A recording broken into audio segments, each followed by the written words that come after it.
Y los monocitos.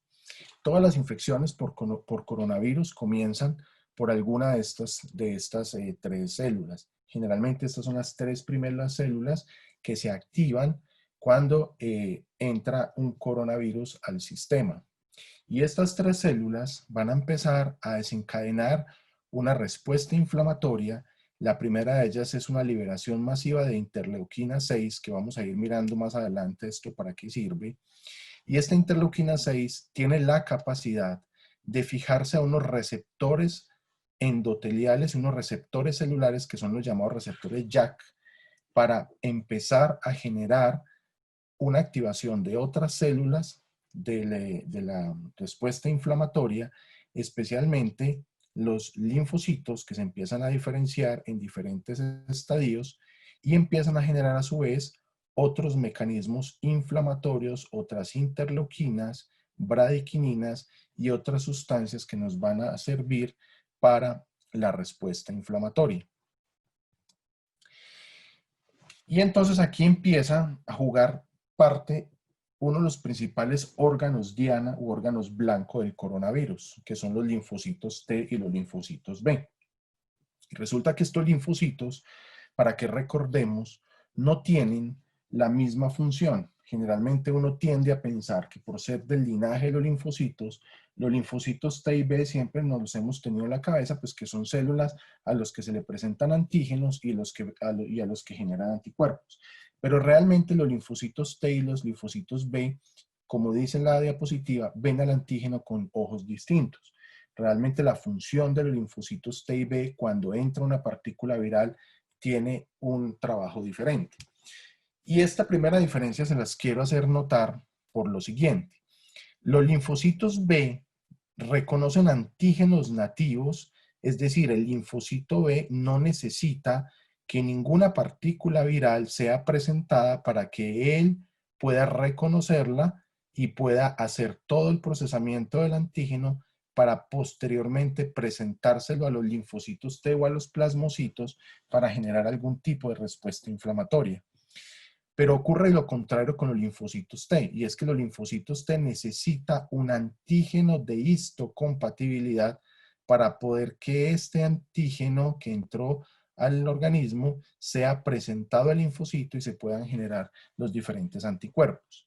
¿Y por qué es importante esto? Porque este es uno de los puntos por los cuales hay predisposición genética para tener mayor o peor desenlaces con el coronavirus.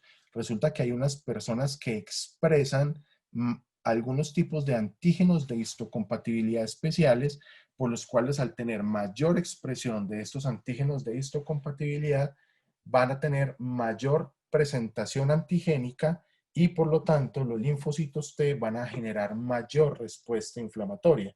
Entonces este punto es un punto bien interesante, porque aquí probablemente hay que empezar a determinar cuál va a ser parte de la investigación científica que hay que hacer por el estudio genético de la predisposición, que ya sabemos que hay personas que están o estamos más predispuestos a tener peores desenlaces, y no solo las patologías de base que hemos manejado hasta ahora, que sabemos que la hipertensión, la falla cardíaca, el EPOC, la obesidad, otros estados de inmunosupresión podrían ser factores desencadenantes para que esta infección traiga pues peores desenlaces. Entonces, los antígenos de histocompatibilidad en la expresión de las personas va a ser un factor genético importante para estudiar en las próximas situaciones. Entonces, hemos escuchado hasta ahora y hemos siempre pensado y nos han dicho, hemos leído y sabemos y todos los días lo revisamos este concepto, y es la famosa tormenta de citoquinas. Y entonces ahí empezamos a pensar en la interleuquina 1, interleuquina 6, como las principales interleuquinas que se da en esta enfermedad. Pero, pues, peguémosle una miradita realmente a qué son las citoquinas y para qué sirven. Las citoquinas no son nada más que unas proteínas que tienen algunas funciones en el sistema inmune y que sirven para algunas, que sirven como unas señales de alarma para que las células puedan generar la respuesta inmunológica. Entonces, las citoquinas sirven de mediadores de la inmunidad natural y de la inflamación, sirven para la hematopoiesis, tienen función de quimiotaxis, y esta es una de las más principales funciones que tienen las diferentes citoquinas, y tienen además función de activación, sobre todo los linfocitos T y los linfocitos B, de proliferación, como es el caso de los neutrófilos o de las células dendríticas, y de diferenciación y muerte de los linfocitos B y T. Entonces sirven para activar a los linfocitos B y T, pero también sirven para, después de determinado tiempo de que los linfocitos B y T cumplieron su función, estas citoquinas sirvan para que los linfocitos desaparezcan del torrente sanguíneo. Entonces, generalmente tiene que haber un estímulo, obviamente, en este caso un estímulo viral, y entonces la célula, como ya dijimos, las primeras células que son los macrófagos, las células dendríticas o los monocitos, empiezan a liberar citoquinas, y estas citoquinas, como vamos a ver más adelante, que tienen unos receptores especiales, ya mencionamos algunos que son los receptores JAK, son los que van a empezar a hacer la activación celular, sobre todo de los neutrófilos, los linfocitos B y los linfocitos T, para empezar a hacer un efecto biológico. Y este es un cuadro en donde recientemente nos mostraron, ustedes pueden ver la referencia aquí abajo, en Lancet sale una publicación muy interesante sobre las diferentes interleuquinas que teníamos, que están implicadas en la respuesta inflamatoria del COVID. Y están la interleuquina 1, las 6, que son las más conocidas, la interleuquina 12 y la interleuquina 16, pero yo quiero que de esto se vayan a fijar ustedes sobre la estructura y el peso molecular que estas interleuquinas tienen, porque esta diapositiva es clave y es fundamental para poder entender ahorita, cuando hablemos un poco de las terapias de reemplazo renal, por qué algunas terapias funcionan y otras no funcionan. Y este peso molecular y este tamaño que se les da a estas interleuquinas son la clave fundamental para determinar qué tipo de terapia vamos a tratar de hacer en estos pacientes. Y fíjense entonces el número la cantidad de células que pueden estar produciendo interleuquinas. Entonces la producen los macrófagos, los linfocitos, los neutrófilos, las células dendríticas y los linfocitos TCD8, con unas funciones que ya las mencionamos entre activación, proliferación, generar respuesta inflamatoria y, además de eso, eliminación de linfocitos T y B. Pero no solo podemos tener en cuenta las interleuquinas, hay que tener en cuenta otros dos factores que son muy importantes en la respuesta inmunológica del COVID, que es el factor de necrosis tumoral alfa y beta y los diferentes interferones que vamos a mirar, que son interferón 1, 2 y 3. También quiero que se fijen en las células que van a producir estos mediadores inflamatorios, que son múltiples células, y además de eso, un peso molecular que es muy similar al peso molecular de algunas interleuquinas, como es el caso de la interleuquina 16, y pues obviamente está por debajo de algunas interleuquinas, como es el caso de la 12 y la interleuquina 6. Entonces, este es simplemente una demostración de que la respuesta inflamatoria en donde participan todas estas citoquinas y estas células, realmente es una tormenta y es una cantidad de células produciendo mecanismos inflamatorios que en un momento dado va a ser pues muy difícil poderlo detener. El factor de necrosis tumoral es una proteína que hace parte de las citoquinas y tiene una función de inflamación, tiene función de apoptosis, que tal vez es una de las principales funciones que tiene el factor de necrosis tumoral, porque este factor de necrosis tumoral sirve para la activación de algunas proteínas, la P53, por ejemplo, que hace que haya apoptosis celular cuando la célula ya ha pasado un tiempo, ha generado su función, ha generado su trabajo. Entonces, este factor de necrosis tumoral tiende a que esa célula desaparezca de la circulación gracias a la activación de estas proteínas. Y además de eso, pues es un es un iniciador, es uno de los principales disparadores de la respuesta inflamatoria. Pero el punto importante con el factor de necrosis tumoral es este, y es que tiene un efecto directo sobre el endotelio vascular, permitiendo la permeabilidad de este endotelio, es decir, que el factor de necrosis tumoral es una de las citoquinas que permite ese aumento de la permeabilidad y ese paso de los líquidos hacia el intersticio, causando edemas y además de eso, produciendo reactividad vascular hacia la vasodilatación en algunos de los casos, y además de eso, la acumulación allí de otros factores de toda esta respuesta inflamatoria, como es el caso de las inmunoglobulinas, el complemento y las diferentes proteínas sanguíneas. Y hay dos tipos de factor de necrosis tumoral. Está el factor de necrosis tumoral alfa y el factor de necrosis tumoral beta. No todo es malo. El factor de necrosis tumoral, como es citoquina, pues realmente tiene función antiviral y antiparasitaria, es decir, que es uno de los principales mediadores inflamatorios que se generan con la infección viral y que se genera, especialmente el tumoral alfa, se genera con el fin de tener efecto antiviral. Lo que pasa es que como todo y como vamos a conversarlo en las próximas diapositivas, esto depende de un equilibrio.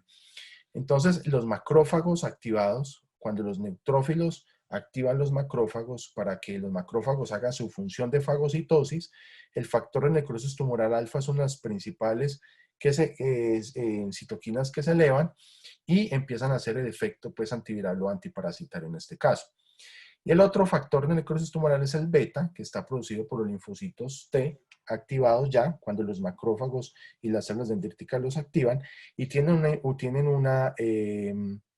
una función de inflamación local y de fiebre.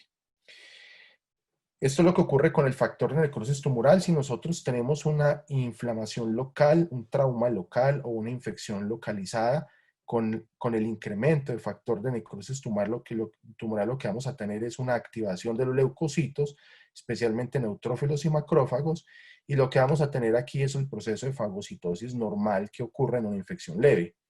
Si yo ya paso a una infección moderada, entonces este factor de necrosis tumoral va a ser el culpable de algunas situaciones clínicas, como es el caso de la fiebre acompañado de la interleuquina 10, y además de eso, de generar reactantes de fase aguda de proteínas de inflamación por parte del hígado, como ocurre con la PCR, y además de eso, activar en la médula ósea la proliferación de células, sobre todo los leucocitos, para defenderse ante esta respuesta inflamatoria. Pero si yo tengo unas cantidades elevadas de factor de necrosis tumoral, como ocurre con los estadios avanzados del COVID, especialmente entre el quinto al séptimo día, que es cuando se ha visto mayor carga de citoquinas, especialmente factor de necrosis tumoral, pues vamos a tener un compromiso miocárdico causando una miocarditis. Vamos a tener alteración en la permeabilidad vascular con resistencias bajas y vasodilatación, y además de eso acumulación de diferentes células como plaquetas, formando trombos, complemento, y además de eso alteraciones hepáticas y metabólicas que van a complicar mucho más el cuadro de estos pacientes. Pues hasta ahí digamos que tenemos un enfoque de las citoquinas, o algo pues muy inmunológico, y le parecería a uno un poco abstracto porque pues como esto no lo ve uno, entonces es difícil entenderlo. Pero he tratado de acuerdo a todos los números que hasta ahora llevamos y los seguimientos de pacientes que se han hecho, y compartiendo información con colegas de otros países, digamos que clínicamente podríamos, o más bien paraclínicamente podríamos tener una aproximación más o menos de cuándo un paciente podría tener una interleuquina elevada o no. Entonces, digamos, aquellos pacientes que debutan con una elevación de la PCR, una elevación del LDH y una elevación del dímero D, se ha corroborado esto con que estos pacientes generalmente tienen elevación de la interleuquina 6. En cambio, los pacientes que tienen elevación de la ferritina y que hacen linfopenia, Estos pacientes se ha corroborado que lo que tienen es elevación de la interleuquina 1. No es una variable absolutamente dependiente, es decir, estos son, y por eso lo ponemos aquí como datos propios, porque estos son una observación global que se ha hecho de los pacientes en los sitios donde hemos podido medir las interleuquinas y hemos tratado de mirar cuando estos pacientes elevan estos marcadores si corresponden a la elevación de una interleuquina o a la otra. ¿Por qué es importante tratar de entender esto o de más o menos determinar esto? Porque un paciente que tiene elevación de la interleuquina 6 tiende a hacer más fenómenos trombóticos y más en fenómenos embólicos que el paciente que tiende a hacer elevación de la interleuquina 1. Estos pacientes que tienen elevación de la PCR, LDH y dímero D, generalmente son pacientes que tienden más a hacer vasoconstricciones hipóxicas y que tienden más a hacer fenómenos embólicos, tromboembolismo pulmonar, más que hacer SDRA o neumonía multilobar. En cambio, estos pacientes que tienen elevación de la interleuquina 1, o sea, elevación de ferritina y linfopenia, generalmente son pacientes que tienden a hacer más SDRA o que tienden a hacer más compromiso pulmonar con los fenotipos H y L que hemos mencionado en los diferentes compromisos pulmonares. Entonces, existe una pregunta que si los niveles de linfocitos definen pronóstico, la respuesta es sí. Cuando uno tiene linfopenia y la linfopenia es temprana, es decir, entendiendo linfopenia como conteo absoluto de linfocitos por debajo de 1000, y esta linfopenia está dada antes, entre el tercer día, cuarto día, el pronóstico de estos pacientes puede ser peor. Es decir, estos pacientes tienen más riesgo de complicarse y de hacer complicaciones pulmonares, especialmente SRA, que los pacientes que no debutan con linfopenia. Recordemos que estos pacientes al principio pueden debutar con leucocitosis, porque ahí empieza una confusión, no podemos esperar siempre a la leucopenia. Estos pacientes arrancan con leucocitosis por estímulo de la médula, que como les mostré ahorita, por estímulo del factor de necrosis tumoral y algunas interleuquinas. Y ahí empiezan después a hacer el freno de los linfocitos, entendiendo que esta es una de las células células blanco del COVID o del coronavirus. Y falta un tercer actor en este tema de las interleuquinas, que son los interferones. Entonces ahí tenemos interleuquinas, tenemos factor de necrosis tumoral y el tercer agente de todo este mecanismo inflamatorio son los interferones. Y los interferones hay de dos tipos. Está el interferón 1, que se divide en interferón alfa y beta, y el interferón 2, que es el interferón gamma. Fíjense en ustedes las células que producen estos interferones. Entonces también estamos con los leucocitos, los fibroblastos y los linfocitos. Y generalmente son los virus los que activan la participación de estos interferones. Y lo que les decía ahorita con el tema de las interleuquinas, fíjense en el peso molecular, esto está dado en Dalton, el peso molecular que tiene estas interleuquinas, que es un peso molecular supremamente elevado. Entonces, estas interleuquinas pues van a tener una función muy importante, y es que tienen función de proliferación celular, o sea, de más llamado de células, de más activación de células, sirve para hacer fagocitosis y sirve para tener actividad de las células natural killer, tratando de matar y generar muerte de estos microorganismos, produciendo anticuerpos y además de eso generando más mediadores inflamatorios. Entonces, pues estas interferones tienen efecto inmunomodulador, ya que activan los macrófagos, disminuyen o suprimen incrementa o suprime la inmunidad celular y la humoral, tratando de mantener una homeostasis o un equilibrio entre toda esta respuesta inflamatoria. Y lo otro es que los interferones inhiben la replicación viral. Entonces, en estos tres líneas de trabajo entre citoquinas, entre interferón y entre factor de necrosis tumoral, tenemos que el factor de necrosis y el interferón van a ser mediadores de la respuesta inmune que van a tener efectos sobre los virus como un efecto antiviral, disminuyendo la proliferación de estos virus. Por eso es que dosis pequeñas de interferón incrementan la proliferación de los linfocitos y la producción de los anticuerpos. Como dijimos ahorita, una respuesta desmesurada, que es lo que ocurre en esto del COVID, va a generar que estos interferones se generen o se aumenten no en pequeñas cantidades, sino en cantidades alarmantes. Entonces, dando un vuelo pues muy rápido a todo este tema de citoquinas y de células inflamatorias, el SARS-CoV-2, después de toda esta respuesta inflamatoria y después de activar los linfocitos,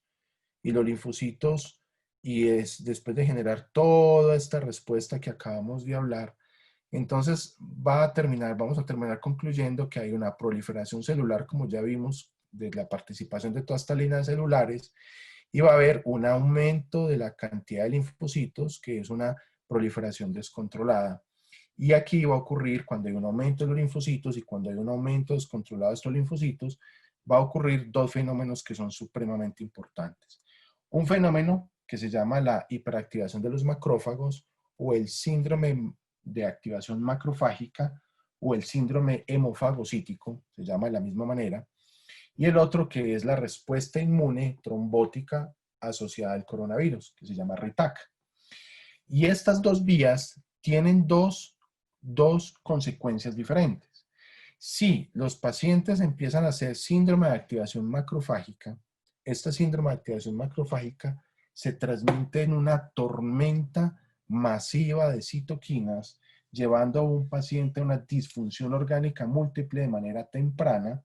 Son pacientes que van a tener fiebre persistente, que van a tener hepatoesplenomegalia, que van a tener lesiones cutáneas, que van a tener neumonía y compromiso pulmonar severo, van a tener falla renal, versus si este paciente va hacia el lado del RITAC, que es en la respuesta inmune trombótica asociada al coronavirus, en donde puede estar generando procesos trombóticos por alteración de la microcirculación, por microtrombos o por trombosis o por trombos de la arteria pulmonar.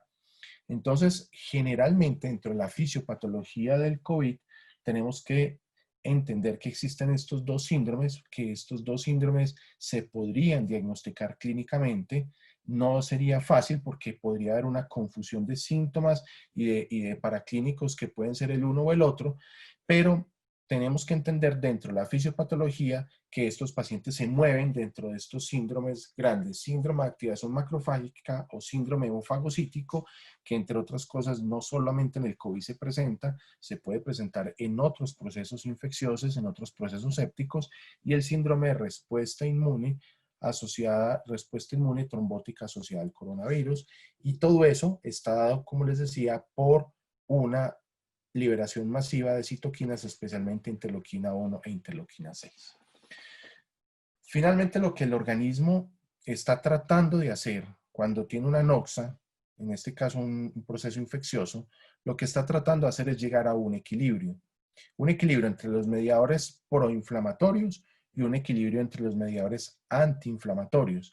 Cuando el organismo se mantiene en un equilibrio y esta balanza está igual, generalmente este paciente va a poder salir adelante de su proceso infeccioso.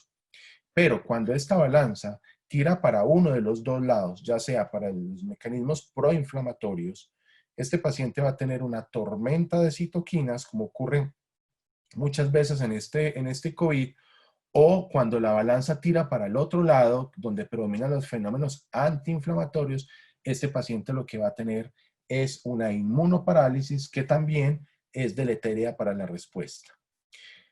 Entonces aquí tenemos, bajo estos conceptos, tenemos dos situaciones clínicas en las que uno se mueve todos los días en estos pacientes. Uno va y encuentra al paciente taquicárdico, lo encuentra con un soporte vasopresor alto, lo encuentra febril, lo encuentra con leucocitosis y decimos que este paciente probablemente está en un estado hiperdinámico. Es decir, que aquí lo que probablemente está predominando son los mecanismos proinflamatorios que están tratando de modular esta respuesta inflamatoria. Pero también podemos encontrar un paciente normocárdico o taquicárdico leve con un soporte vasopresor que no tiene fiebre, que está leucopénico y que está neutropénico, y este paciente probablemente va a estar en un estado de inmunoparálisis. Y como les mencionaba anteriormente, pues ninguno de los dos estados es bueno porque o uno está en un estado hiperdinámico completamente cargado de citoquinas y de mediadores inflamatorios, o el otro que está inmunoparalizado es porque tiene déficit de esta respuesta inflamatoria, y este es un estado que también va a llevar a que el paciente tenga una alta mortalidad. Finalmente, como les decía, esto pues realmente tendría que estar en un equilibrio, una balanza completamente equilibrada para tratar de mantener esta respuesta de defensa al paciente.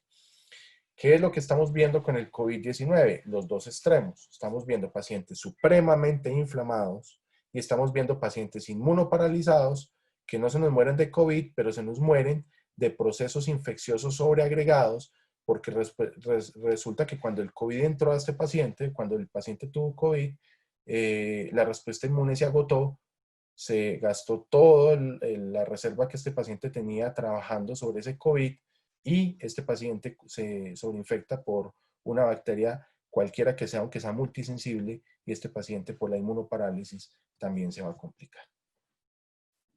Aquí viene otro concepto que es muy importante tener claro en este tema del COVID, y el coronavirus creo que ha sido hasta la fecha, la Escherichia coli era una de las enterobacterias o uno de los microorganismos que mejor nos había enseñado sobre este concepto de los patrones moleculares asociados a patógenos, los famosos PAMs. Entonces, ¿qué es esto de los PAMs?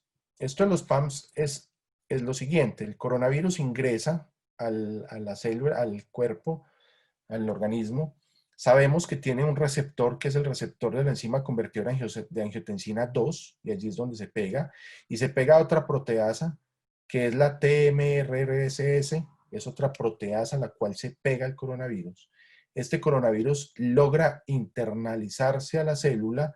Esta célula ustedes pueden ponerla que sea un macrófago, un neutrófilo, un linfocito T, casos que entra por unos endosomas que, digamos, fagocitan al virus. El RNA es vertido completamente al citoplasma de la célula. En este citoplasma empieza a generarse todo el proceso de transcripción y replicación del RNA. Pero resulta que este RNA es reconocido por unas proteínas que están circulando por el citoplasma de esta célula, que se llaman los Toll receptor. Y los Toll receptor, que son de tipo 3, 7, 8 y 9, son proteínas que lo que hacen es reconocer este RNA y enviarle una información al núcleo de esta célula diciéndole: hey, pilas que entró un RNA, ustedes tienen que empezar a generar más respuesta inflamatoria, porque esto se va a convertir en una salida de virus, y cuando este virus salga, usted va a generar factor de necrosis tumoral y va a generar interferón para que logre combatir esta respuesta inflamatoria. Es decir, que el patrón molecular que reconoce la célula es el RNA. Entonces el PAMS del coronavirus es el RNA, y lo reconoce son los Toll receptor. Y aquí viene un mecanismo que es muy importante entenderlo, porque resulta que el Toll receptor, cuando ya reconoce este RNA y se devuelve para el núcleo de la célula para introducirle toda la información, necesita de una proteína transmembrana que está aquí, que se llama la importina, que hay dos tipos de importinas, está la importina A y la importina B, y esta importina lo que hace es permitir que el Toll receptor que trae la información del RNA pueda ingresar al núcleo y generarse toda la activación del núcleo para permitir que estas proteínas salgan y ensamblen el código genético del coronavirus. Eso es lo que ocurre normalmente. ¿Qué pasa con un medicamento que aún no está aprobado, pero que está demostrado lo que les voy a decir? Y es, ¿qué pasa con la ivermectina? La ivermectina logra que se bloquee la importina A y la importina B. Sobre todo tiene más efecto sobre la importina B, que es, vuelvo y repito, una proteína transmembrana que se encuentra ubicada en esta zona. La ivermectina trabaja sobre esa importina. Entonces, cuando el Toll receptor reconoce aquí el PAMS, que es el RNA, y se devuelve para el núcleo a llevarle la información, encuentra una importina completamente inhibida, por lo tanto, esa información no va a llegar al núcleo y el núcleo no le va a generar las proteínas para que se ensamble el virus y tampoco va a generar más información hacia afuera con citoquinas que va a necesitar para inhibición para activación de la respuesta inflamatoria. Es por eso que si yo doy ivermectina en estos pacientes, no solo bloqueo la importina, sino que además de eso también disminuyo la respuesta inflamatoria porque no se va a generar tanta producción de interferones por esta vía. Entonces, este es un mecanismo que está demostrado. Hace poco en New England Journal of Medicine sale un artículo muy bonito explicando este mecanismo por el cual la ivermectina bloquea la importina, y de esa manera entonces tendría dos efectos. Uno, disminuir la replicación viral, y lo segundo es disminuir la producción de citoquinas, especialmente factor de necrosis tumoral e interferón, especialmente el interferón alfa, que como dijimos hace un momento, hacen parte del control de la respuesta antiviral. Entonces les decía que con coronavirus volvimos a rescatar este tema porque desde la infectología es muy importante conocer los patrones moleculares asociados a patógenos, y esto tiene una implicación clínica muy sencilla, y me voy a ir hacia lo que pasa con E. coli enterotoxigénica, por ejemplo. E. coli enterotoxigénica es una enterobacteria que ingresa al organismo, genera toxinas, especialmente genera hemolicinas, y esas hemolicinas que generan el síndrome hemolítico urémico hacen que se cause el daño en el paciente. Usted pone antibióticos, la E. coli se muere rápidamente. Es más, E. coli generalmente se puede morir con el solo respuesta inmunológica del paciente, pero lo que queda haciendo daño son las toxinas. Lo que queda haciendo daño son estos patrones moleculares que son los que finalmente van a generar falla orgánica múltiple. Y eso es lo que pasa con el coronavirus. El coronavirus es un virus que ingresa al organismo y generalmente el séptimo día ya el virus está muerto, generalmente. Obviamente hay personas, como todos los fenómenos inflamatorios e infecciosos, que pueden seguir teniendo replicación viral más tiempo, pero generalmente el coronavirus es un virus que al séptimo día probablemente ya esté muerto, pero queda toda esta respuesta inflamatoria que estamos hablando acá, que es la que finalmente va a llevar al paciente a que tenga una falla orgánica múltiple. Entonces, hasta ahí tenemos dentro de la fisiopatología del COVID una respuesta inflamatoria agresiva con una tormenta de citoquinas, con un aumento de mediadores inflamatorios, pero hay otros factores que pueden estar también influyendo en que se puedan generar más mecanismos inflamatorios y más respuesta inflamatoria. Y este es uno de esos. Una placa con sobrecarga de líquidos, con un aumento de la presión hidrostática de este pulmón, y este aumento de la presión hidrostática de este pulmón va a hacer que esta respuesta inflamatoria se perpetúe. Y es por eso que durante este tiempo hemos aprendido también cómo este aparatico, que es un monitor pico, que nos permite hacer mediciones de múltiples variables hemodinámicas de estos pacientes, nos ha permitido tener un manejo mucho más exacto, sobre todo de la volemia de los pacientes. Este es un equipo que nos permite de manera muy estrecha monitorizar estos pacientes para poderles dar la cantidad de volumen necesaria y que este volumen no se nos vaya a pasar la mano para inundar el tercer espacio, el espacio intersticial, y empeorar esta tormenta de citoquinas. Demostrado está que la sobrecarga de líquidos pues aumenta la tormenta de citoquinas, y el otro contexto es la hipovolemia, pues va a poner en riesgo a este paciente de falla renal. Entonces, tenemos que empezar a tomar medidas para tener estrategias que nos permitan llegar a un equilibrio en el manejo del volumen de los líquidos. Entonces, este es un monitor pico de uno de nuestros pacientes COVID, y aquí voy a mostrarles, digamos, algunos de los parámetros que son fundamentales en estos pacientes. Tenemos el índice cardíaco, tenemos el YEDI, que es el volumen global al final de la diástole, la variabilidad del volumen sistólico, la variabilidad de presión de pulso, el índice de resistencia vascular.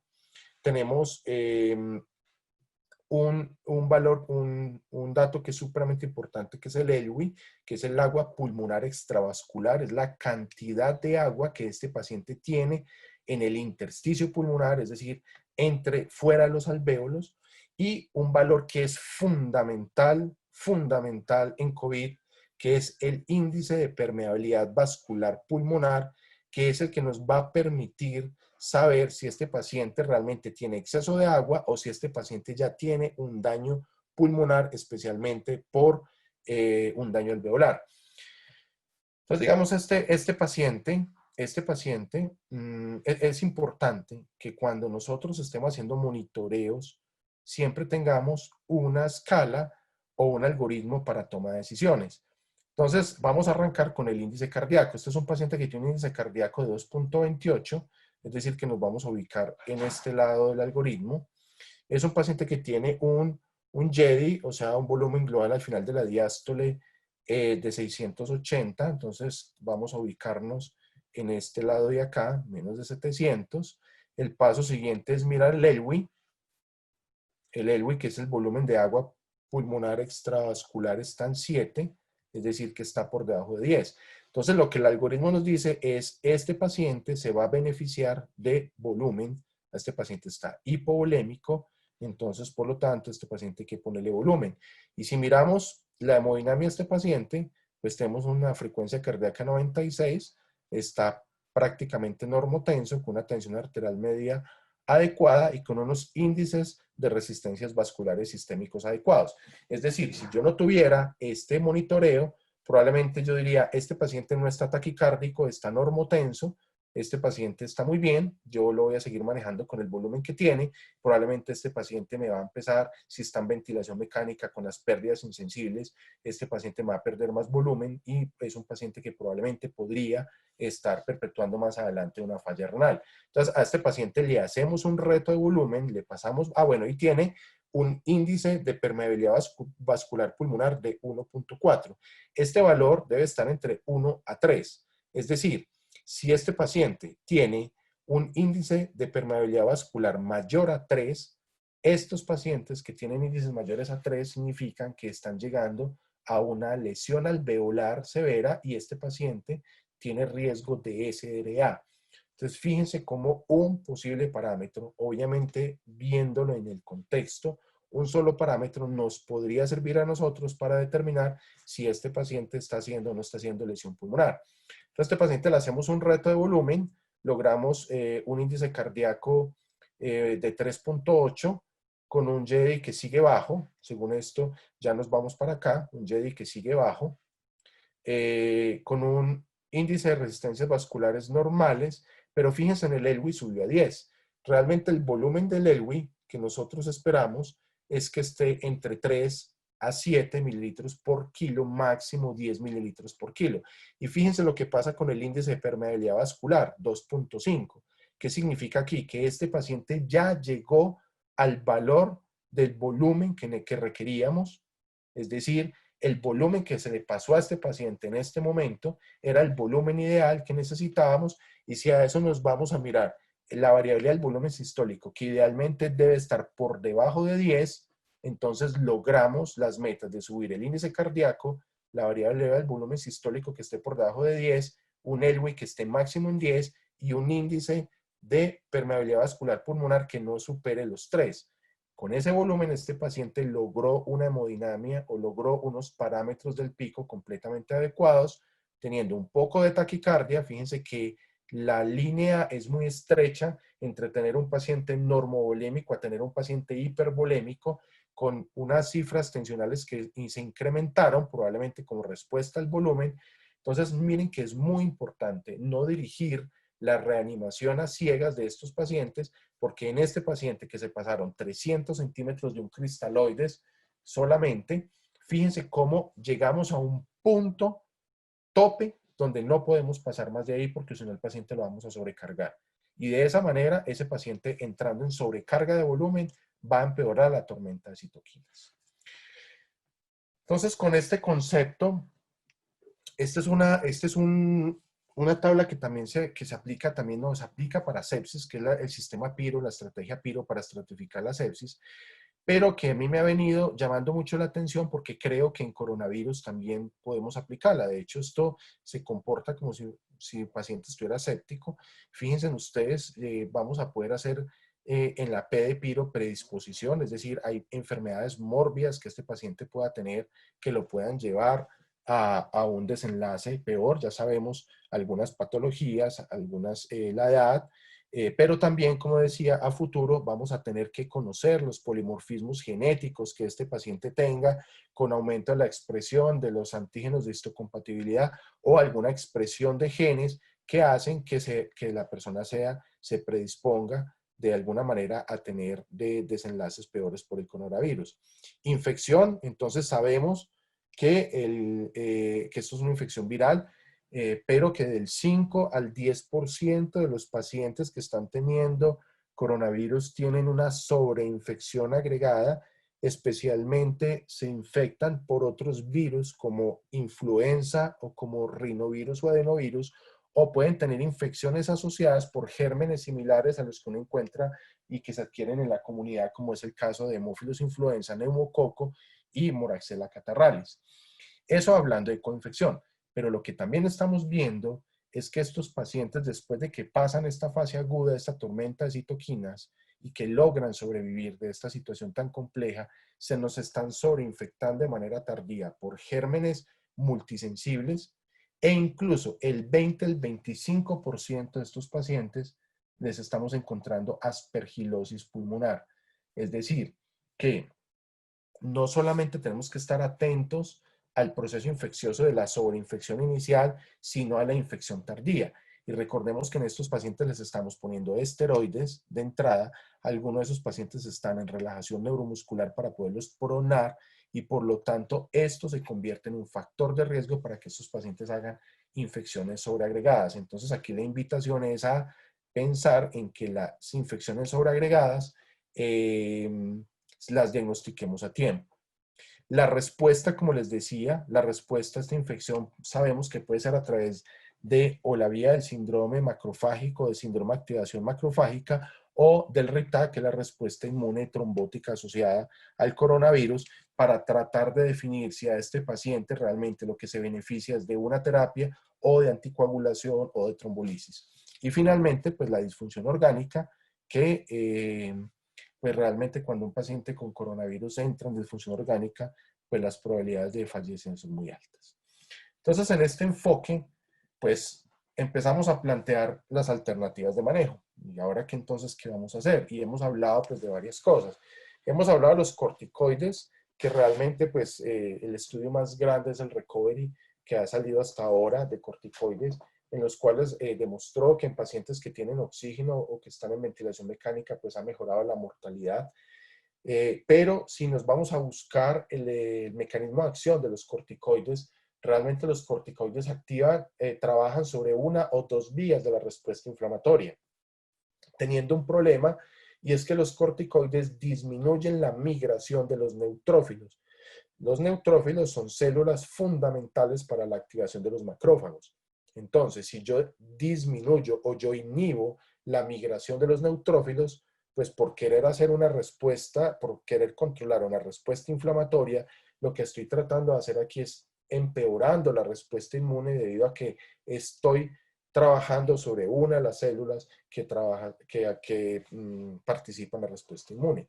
Y lo otro es que los corticoides aumentan las lipocortinas. Las lipocortinas son unas proteínas que tienen como función inhibir la producción de citoquinas, pero es una vía por la cual digamos, las lipocortinas es la vía más pequeña, pues la vía que menos participa en la producción de citoquinas inflamatorias. Entonces, si nosotros pretendemos controlar toda la respuesta inflamatoria con corticoides, pues nos estamos quedando muy cortos. Vienen los antivirales, entonces de esos, los dos que se ha demostrado que pues funciona es el remdesivir y el favipiravir, teniendo en cuenta que estos actúan directamente sobre la replicación viral, pero cuando este virus entró y ya activó los PAMs, los patrones moleculares asociados a patógenos, realmente pues inhibir la replicación viral es importante, pero la respuesta inflamatoria ya está activada desde el principio. Están los inhibidores de la interleuquina 6 como el tocilizumab o el inhibidor de la interleuquina 1 que es el anakinra. Problemas es que ya vimos cómo se activan interferones y se activan factor de necrosis tumoral por otro lado, entonces aquí solamente no podemos poner el ojo a la interleuquina 6 o a la interleuquina 1 y pues poner los dos sería un tema supremamente complejo porque eso sería llevar a este paciente a una inmunoparálisis absoluta y ahí sí este paciente probablemente no se vaya a morir de COVID sino de una infección bacteriana o una infección micótica. Interferón también se ha estudiado mucho y pues interferón ya dijimos que dentro de la estrategia de manejo nos sirve para tener mejor respuesta inflamatoria antiviral, pero realmente lo que se hace cuando uno da interferón exógeno pues es eh, trabajar también sobre una sola vía toda esta respuesta inflamatoria. Plasma convaleciente, pues que hay muy buenos estudios con respecto a esto y muy buenos resultados, pero pues después de todo este análisis que estamos haciendo, sabemos que aquí el tema no es solo de anticuerpos, no es solo generar anticuerpos, sino entonces es tratar de pensar es cómo vamos a frenar esta respuesta inflamatoria. Entonces aquí fue donde empezó a aparecer el concepto de, bueno, si tenemos tantas citoquinas, si tenemos tantos mediadores inflamatorios, si realmente tratamos de sacarle la sangre a este paciente y tratar de purificarla y logramos barrer todo lo que hay allí, entonces se empezó a mirar si hacer algunas terapias de reemplazo renal podía ser una opción. Y pues les quiero aquí recordar que pues, terapias de reemplazo renal, las convencionales, pues están las que están aquí, la hemodiálisis venovenosa continua, la hemodiafiltración venovenosa continua y la hemofiltración venovenosa continua. ¿Cuál es el tema? El tema es que esto funciona muy bien, pero lo que va a eliminar estos métodos de terapia de reemplazo renal es toxinas moleculares muy pequeñas. Por eso al principio les decía que estas toxinas, o más bien estas citoquinas, tienen un peso molecular y tienen un tamaño molecular muy grande que los filtros o las membranas de las que están compuestos estos filtros no son capaces de atrapar, solamente atrapan pequeñas toxinas. Entonces, por eso es que en COVID pensar en una terapia de reemplazo renal convencional probablemente pues vamos a estar en la misma situación que las alternativas planteadas anteriormente. Es decir, que eran alternativas que me podrían funcionar si yo no tuviera realmente una tormenta de citoquinas. Entonces, aparecen dos filtros que son, uno de ellos un cartucho de copolímeros de estireno, que es el Jafron HA330, y el otro son membranas de AN69, que es acrilonitrilo más polietilenimina, y que es el filtro Oxiris. Estos filtros son filtros que nos permiten hacer o atrapar moléculas o toxinas que tienen un peso molecular mucho más alto o que tienen un tamaño mucho más alto. Y entonces empezamos a mirar desde hace rato y a explorar qué trabajos habían sobre hemoperfusión en pacientes infectados. Y pues empezamos a encontrar varias cosas interesantes. Este es un estudio en el cual compararon un grupo al cual se le hacía hemoperfusión versus un grupo control. Quiero decirles que esto era una infecciones, fíjense acá, la mayoría de las infecciones eran por bacterias gram negativas en ambos grupos, seguidas por bacterias gram positivas, algunas infecciones micóticas, algunas infecciones por hongos. La mayoría de estas infecciones eran infecciones del tracto urinario, seguidas por bacteremias. Estos pacientes, ¿qué les hicieron? Los metieron dos grupos, un grupo de hemoperfusión, que lo siguieron el primer día, lo siguieron al día tercero y lo siguieron al día séptimo, comparado con los grupos controles. Y lo que quisieron mirar aquí fue básicamente cuatro cosas. Uno, la oxigenación. Dos, qué pasaba con la ventilación mecánica de estos pacientes. Tres, qué pasaba con la creatinina. Y cuatro, qué pasaba con los fenómenos o con la hemodinamia de estos pacientes. Fíjense ustedes acá. Entonces, digamos, con la oxigenación, pues realmente el primer día pues no impactaba mucho en los diferentes grupos, al día 3 tampoco, al día 4 había un aumento de la oxigenación, de la presión de oxígeno, presión arterial de oxígeno, había un incremento que pues aparentemente no era muy significativamente, no era estadísticamente significativo. Vamos a mirar aquí el índice de oxigenación, la PaO-FIO2 sobre la PaO-FIO2, pues realmente el primer día no había mucha variación, pero al día séptimo, los pacientes que estaban con hemoperfusión habían mejorado notoriamente el índice de oxigenación comparado con el grupo que no se había hecho. Miren ustedes el ELWI, o sea, el índice o la cantidad de agua pulmonar extravascular que estos pacientes tenían. Fíjense, en el séptimo día, realmente el ELWI de estos pacientes estaban en metas, dijimos que lo ideal era tenerlo cercano a 7. Estos pacientes estaban con un ELWI mayor, o sea que tenían mayor cantidad de agua pulmonar extravascular. Y fíjense en el soporte vasopresor con norepinefrina. Al día séptimo, estos pacientes que tenían hemoperfusión, la dosis de norepinefrina era de 0.12 microgramos kilo minuto versus 0.5 microgramos, que era la dosis máxima que tenían estos pacientes al día séptimo. Lo mismo con la dopamina. Dopamina entonces aquí, fíjense cómo se había podido bajar la dopamina en estos pacientes versus la dopamina de los pacientes que no estaban en hemoperfusión. Quiere decir que aquí ellos lograron trabajar sobre la oxigenación, sobre los parámetros hemodinámicos, y lo más importante de este trabajo fue los niveles de creatinina.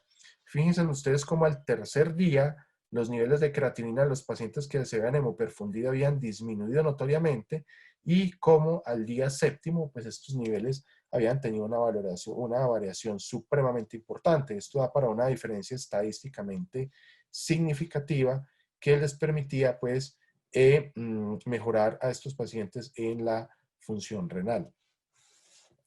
Ahora, si vamos a mirar estos pacientes en la duración de la ventilación mecánica y la sobrevida, o más bien la mortalidad de estos pacientes al día 28, entonces miremos aquí cómo el grupo control tenía más o menos por medio de ventilación mecánica de 13.6 días versus el grupo que se hacía hemoperfusión con una P que era estadística.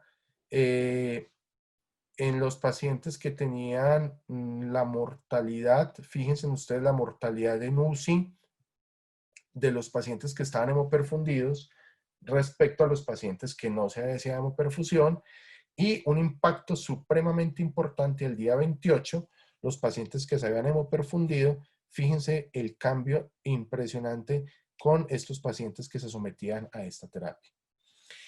Viene este otro estudio que fue hecho en China, y este estudio compara también en infecciones bacterianas, básicamente por bacilos gram negativos y especialmente en sistema respiratorio de pacientes que tenían neumonías, los dos grupos, un grupo que se le hacía hemoperfusión y otro grupo que no se le hacía hemoperfusión, y se comparó exactamente lo mismo. Se hizo un modelo epidemiológico similar al anterior, solo que se hizo fue en otra unidad de cuidado intensivo, con un número un poco más grande de pacientes. Y aquí, pues, tuvieron varias conclusiones. Miren ustedes el uso de dopamina de estos pacientes. Esto es el grupo, el día del inicio, el día 3 y el día 7 del grupo de hemoperfusión, y aquí está el grupo control. Vamos a mirar el día 7. Fíjense ustedes la presión arterial media de estos pacientes el día 7 versus los pacientes con una presión arterial media que no tenía hemoperfusión. Fíjense ustedes la dopamina, la dosis de dopamina al día séptimo versus la dosis de dopamina de estos pacientes al día séptimo. Norepinefrina al día séptimo, una dosis de 0.1 versus 0.64 los pacientes que no estaban hemoperfundidos. Y miren ustedes el conteo de leucocitos, cómo iba disminuyendo a través de los días, y en cambio los pacientes que no se habían hemoperfundido, cómo permanecían con una leucocitosis a través del tiempo. Y este estudio me pareció muy interesante porque ellos lograron medir algunas interleuquinas. Entonces, miren ustedes el grupo que está en blanco es el grupo que se hemoperfundió. El primer día, el grupo que no estaba hemoperfundido, o sea, el grupo control tenía niveles de interleuquinas mucho más altos, pero el día 2 de la hemoperfusión, fíjense cómo cae las interleuquinas en los pacientes hemoperfundidos, y al día 3 prácticamente las interleuquinas es la mitad de lo que el del grupo control. Entonces había una disminución notoria en interleuquina 8. Vámonos a mirar en interleuquina 6 y ocurrió exactamente lo mismo. Miren ustedes cómo el primer día la hemoperfusión, la interleuquina 6 permanecía elevada, había disminuido el día 2 y al día 3 había disminuido a la mitad de los valores que había comenzado el primer día, comparado con el grupo control que seguía con interleuquinas elevadas.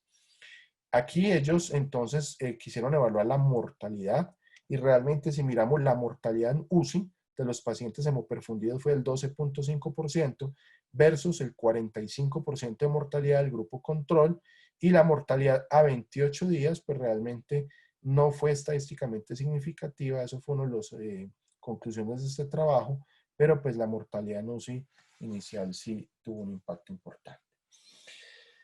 A raíz de esos estudios, entonces se empezó a pensar si estas terapias de reemplazo renal podrían servir en COVID. Y lo primero que se dijo es, pues vamos a mirar en COVID y riñón, pues qué es lo que pasa con este virus y cuál es el daño real que hace en el sistema renal.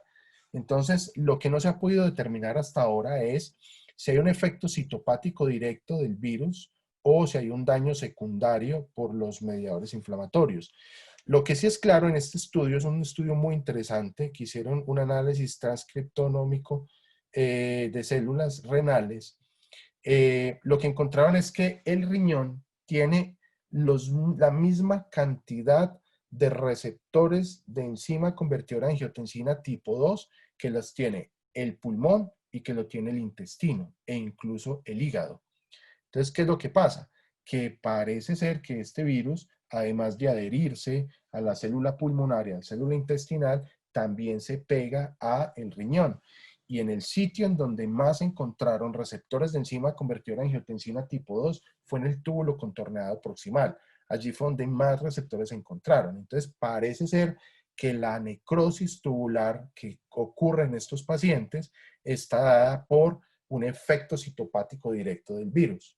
Obviamente, como mencionamos ahorita, todos los fenómenos hemodinámicos que ocurren en estos pacientes pueden llevar a que ese paciente vaya a tener una hipovolemia o una hipoperfusión o un síndrome de bajo gasto, y pueden llevar a que esa falla renal sea secundaria a todos estos fenómenos hemodinámicos e incluso inflamatorios secundaria a toda esta tormenta de citoquinas. A raíz de esto, se empezó a estudiar y se empezó a mirar cuántos pacientes realmente con COVID entran en falla renal. La mayoría de los estudios han mencionado que más o menos el 30% de los pacientes con COVID entran en falla renal, o incluso algunos debutan con falla renal. Es decir, se esperaba que fuera un porcentaje mucho más alto estos pacientes que tuvieran falla renal asociada al COVID, pero de todos modos 30% es un volumen importante de pacientes que pueden estar en falla renal secundario al COVID. Entonces empieza todos estos conceptos, y aparece aquí uno de los personajes más importantes en todas estas terapias, que es el doctor Claudio Ronco, pues que es una autoridad en nefrología y en terapias de reemplazo renal, y además de eso, pues una de las personas que más ha trabajado con el tema de terapias de reemplazo renal y hemoperfusión en COVID, y él empieza a preguntarse si realmente hacer una purificación extracorpórea de sangre con estas técnicas de hemoperfusión puede realmente servir para que estos pacientes puedan hacer una depuración de citoquinas sin necesidad de estar el paciente en falla renal. Y eso es lo que quiero dejar claro. Es decir, no tenemos que esperar a que el paciente esté en falla renal para pensar en meterlo en una terapia de depuración y poder liberar citoquinas. Entonces él empieza él empieza a publicar varios estudios, y este es un estudio muy interesante donde él describe los diferentes mecanismos fisiopatológicos por los cuales hay daño renal y cuáles pueden ser las posibles estrategias en COVID-19. Y él lo primero que dice aquí es, mire, lo que hemos visto es que hay una lesión directa del riñón por las diferentes citoquinas, es decir, un síndrome de tormenta de citoquinas. Y definitivamente para esto lo que tenemos que pensar es que vamos a renovar citoquinas haciendo terapias de hemoperfusión con el fin de lograr que estas citoquinas queden atrapadas en estos filtros mencionados y que podamos mejorar toda esta respuesta inflamatoria. Obviamente hay otros mecanismos, el síndrome cardiorrenal, como dijimos ahorita, por cardiomiopatías o por miocarditis viral o por compromiso hemodinámico de estos pacientes. Hay daño alveolar pulmonar y sabemos que es por hipoxia y por síndrome pulmón-riñón también. Y otros efectos, como les decía ahorita, un síndrome o un balance positivo de líquidos que también empeoran por edema renal o por síndrome compartimental renal. Entonces aquí él ya empezó a plantear en este trabajo el uso de la hemoperfusión. Después publica esta gráfica, que es un trabajo que él hizo en la Universidad de Italia, en donde él evalúa pacientes que están con neumonía grave en la unidad de cuidado intensivo, que están en ventilación mecánica y que están sometidos a ECMO para mejorar toda la parte de oxigenación de los pulmones, y empieza a hacer medición de interleuquina 1 e interleuquina 6. Finalmente esos mediadores, a pesar de terapia con ECMO y de ventilación mecánica, que ninguna de las dos son estrategias para mejorar procesos inflamatorios, sino para mejorar oxigenación, él veía cómo estos mediadores inflamatorios persistían elevados y esto llevaba a que el paciente tuviera disfunción endotelial y por ende falla renal, falla orgánica múltiple y muerte. Cogió otro grupo de pacientes que estaban en neumonía, que estaban en ECMO para mejoría de la oxigenación y ventilación mecánica, y los sometió a hemoperfusión, y además de eso los que estaban en falla renal a terapia de reemplazo renal continuo, y evaluó cómo esos pacientes tenían una notoria disminución de la interleuquina 6, la interleuquina 10, el factor de necrosis tumoral, y esto hacía que se convirtiera en una protección endotelial y que los pacientes tuvieran una mayor sobrevida. Es decir, que la combinación de las terapias en este caso fue lo que le salvó la vida a estos pacientes. Clínicamente, ¿cómo nosotros podemos llegar a definir cuando un paciente tiene tormenta de citoquinas? Entonces, se ha definido por los protocolos colombianos, basados en los estudios mundiales, que estos son los criterios que un paciente debe tener para decir estamos en tormenta de citoquinas. Uno de son signos y síntomas de respuesta inflamatoria sistémica y o falla orgánica múltiple o shock séptico. Este paciente debe llevar menos de 48 horas de determinado el proceso inflamatorio, es decir, yo no tengo que esperar a que lleve 7 días inflamado para tomar la decisión de que este paciente requiere una hemoperfusión. Este paciente tiene un puntaje de Apache menor a 30, ya que pues mejora la oportunidad de supervivencia, debe tener inestabilidad hemodinámica o disminución del llenado capilar y al menos debe tener disfunción de 2 órganos. Esto, digamos, es una consideración clínica que uno podría decir, listo, este paciente está en tormenta de citoquinas. Pero hay algunos hallazgos paraclínicos, como la PCR mayor a 10, los niveles de interleuquinas mayor a 1000, donde se pueden medir una ferritina mayor a 500 y un dímero D mayor a 1000, con linfopenia por debajo de 1000, necesidad de soporte vasopresor y compromiso pulmonar severo o SDRA. Es decir, es un paciente que esté bajo alguno de estos contextos, puedo decir que este paciente está en tormenta de citoquinas. Y yo pienso que bajo todos los argumentos que les he mostrado durante este tiempo, creo que esta tormenta de citoquinas, una de las medidas que tenemos para frenar esta tormenta de citoquinas definitivamente es pensar en hacer hemoperfusión. La hemoperfusión logra atrapar estas citoquinas de alto peso molecular y de tamaños grandes, y logra tener muy buenos resultados como los que acabamos de ver en las diferentes variables exploradas en los estudios mencionados anteriormente. Lo importante, y es lo que yo estoy viendo en los diferentes escenarios del COVID, es que creo que estamos dejando pasar el paciente, lo estamos cogiendo de manera tardía para tomar la decisión de hemoperfundirlo tempranamente. Lo ideal es que cuando nosotros hagamos el seguimiento diario de todos estos paraclínicos y el seguimiento diario de los pacientes y veamos que ese paciente sigue inflamado, que no nos responde con el manejo convencional, que los índices de oxigenación no están mejorando y sobre todo que ese paciente persiste linfopénico, tomemos la decisión de ingresarlo a terapia de hemoperfusión, ya que esto obviamente en conjunto con el resto del manejo que hablamos ahorita, los corticoides, la ventilación mecánica, la ivermectina y todo el resto de trabajo, la anticoagulación, todo esto en conjunto probablemente nos va a ayudar a que este paciente pueda salir adelante y pueda mejorar. Esta es una secuencia de un paciente que me permitió mostrar uno de mis compañeros en Chile, un grupo de intensivistas con los cuales trabajo en investigación en Chile. Ellos tuvieron en la UCI un paciente el primer día con un edema pulmonar, pues un SRA prácticamente, en condiciones muy complejas, con una ferritina de 1000, un dímero D de 2500 y una interleuquina 6 de 3000. Este paciente deciden, este es día uno, no día uno de la hospitalización, sino día uno de que deciden ingresarlo a terapia de hemoperfusión.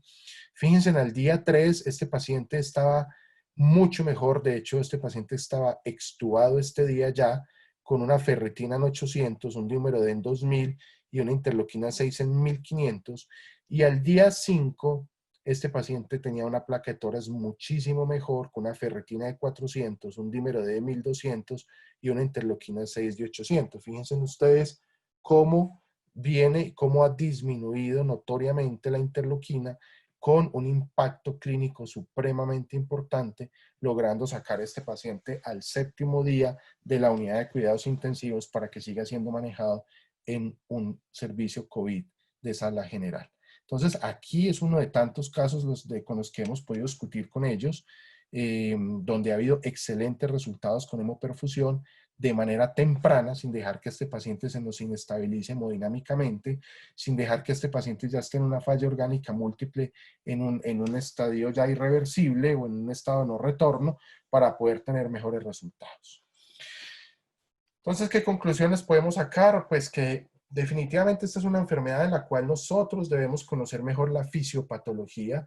En la medida en que nosotros conozcamos mejor la fisiopatología, creo que nos vamos a aproximar mucho más al manejo de los pacientes críticos, y vamos a poder empezar a hacer un sinnúmero de trabajo sobre las diferentes variables, tratando de intervenir las diferentes variables que estos pacientes van teniendo y de esa manera mejora la sobrevida. Definitivamente el manejo del paciente crítico debe ser intensivo, es decir, creo que debemos dejar de pensar en que este paciente hay que intubarlo y ya, y esperar a ver qué pasa, porque muchos de estos pacientes, como lo hemos dicho nosotros con el equipo de trabajo en las revistas diarias, definitivamente cuando uno de estos pacientes los intuba, muchos de estos pacientes tienen una mortalidad muy alta. Hemos venido trabajando mucho en las cánulas de alto flujo, con lo que nos ha dado muy buenos resultados, pero de esa misma manera tenemos que progresar a terapias mucho más avanzadas, como esta hemoperfusión, en donde creo que si las empezamos a trabajarles de manera mucho más temprana, vamos a tener excelentes resultados. Esto definitivamente, pues, aunque faltan más estudios, pero creo que por lo que hemos mostrado y por los estudios que hasta ahora se han publicado, definitivamente es una muy buena opción de manejo para control de tormenta de citoquinas. Y lo que sí es fundamental es que esto debemos iniciar de manera temprana para evitar, pues, que estos pacientes se nos entren en una disfunción orgánica y que ya nos lleguen a un estado de no retorno. Aquí tenemos uno de nuestros jefes montando un filtro, un Jafron HA330 en nuestra unidad de cuidado intensivo, eh, apoyado pues por el grupo de GLS. Este es nuestro equipo de trabajo de la unidad de cuidado intensivo, esperando recibir de un paciente COVID positivo, esperándolo para el ingreso pues a uno de los cubículos. Este soy yo tratando de conectar todo este equipo de trabajo, tratando de poder conectar toda esta información y conectar todo este maravilloso equipo con el cual trabajo, con el que día a día pues nos hemos sentado a pensar qué más hacemos para que nuestros pacientes no se nos mueran. Definitivamente, pues como líder de este equipo, tengo mucho que agradecer a mi equipo porque he visto cómo durante estos meses se han entregado de corazón y vida al manejo de estos pacientes y finalmente lo han entregado todo para que cada día podamos salir adelante con todos estos temas que finalmente son muy complejos y que pues algunos de ellos apenas estamos aprendiendo pues a conocer. Pero definitivamente creo que el principal estímulo que tenemos a diario, los que estamos soportando estas situaciones tan complejas, pues finalmente es esto. Creo que este es nuestro mayor premio cuando los pacientes definitivamente nos motivan y nos animan a que nos sentemos un miércoles a las 9:20 de la noche a revisar temas que algunos que parecen como abstractos, pero que definitivamente esto es lo que nos lleva a pensar a que sí tenemos que hacer cosas porque los pacientes no se nos pueden seguir muriendo.